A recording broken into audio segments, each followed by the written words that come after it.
কথা কম যে এই লোন ললেও চাকৰিৰ বাবে আমি আবেদন কৰিব পাৰো, তাত কোনো অসুবিধা নাই। মাত্ৰ চৰকাৰী চাকৰি পালে আপোনালোকে লোনটো ঘূৰাই আমি চৰকাৰৰ পৰা পোৱা টকাখিনি ঘূৰাই দিব লাগিব।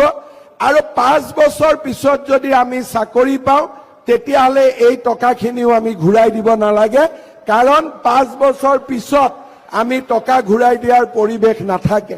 কিন্তু তৎকালীনভাৱে যদি কোনোবাই চাকৰি পায় তেতিয়াহলে আপোনালোকে টকাকেইটা উভতাই দিব লাগিব।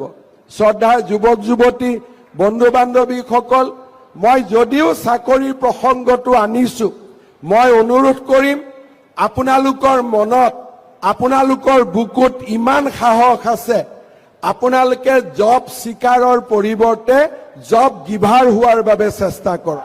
আপোনালোকে কৰ্ম সংস্থাপন দিব পাৰে। চৰকাৰী চাকৰি আমাক এটা নিৰ্দিষ্ট জীৱনত আবদ্ধ কৰি ৰাখিব।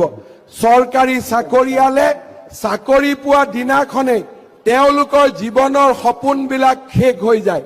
বহুতে ভাবে যে চাকৰি জীৱনৰ আৰম্ভণি, কিন্তু মই নিজে দেখি অহা কথাটোৱে হ'ল যে চাকৰিয়ে জীৱনৰ সপোনবিলাক সেই দিনাখনে শেষ কৰি দিয়ে।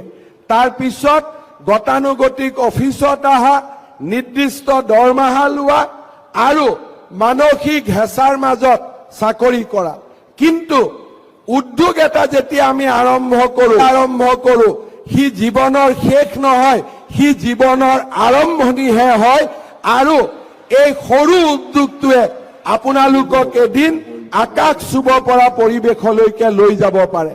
চাকৰিয়ে জীৱনৰ সপোন ৰুদ্ধ কৰে আৰু ব্যৱসায় আৰু উদ্যোগে জীৱনৰ সপোন মুকলি কৰে। এইটোৱে হৈছে আমাৰ মাজত ডিফাৰেন্স।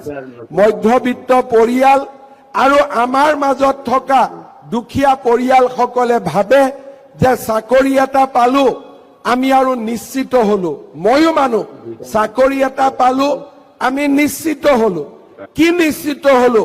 মাহৰ দৰমহাটো আমি নিশ্চিত হলো।